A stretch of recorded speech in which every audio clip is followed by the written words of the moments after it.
We never meant to start a church. About 6 years ago, a group of us sensed a call from God to live out Christian community in a common neighborhood in the east end of Richmond, Virginia.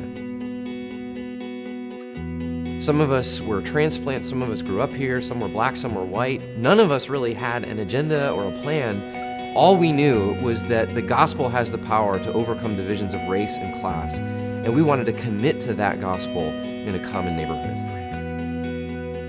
Over time, God just began to do things.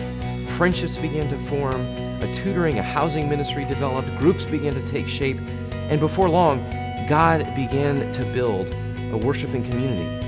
Initially, we began to worship just once a month, but eventually, with the help of Third Presbyterian Church, we started meeting weekly, and before we knew it, East End Fellowship was born. On a typical Sunday, if you entered into East End Fellowship, it would seem like any traditional church. But our reality is what we have is a gathering of people that throughout the week have been living together to see Christ incarnate, transforming our community. And then we gather on Sundays and worship that incarnate King. I believe we have a vision about what church is supposed to be, and that is a community of people learning to walk together in Jesus Christ. Instead of a time or a space or a building, it's just that group of people. I come to East End because the community. I like the love and happiness is here. So for us, the mission came first. The relationships came first. The neighborhood came first.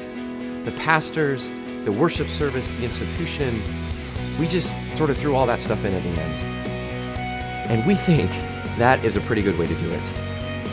At least that's the way God did it with us.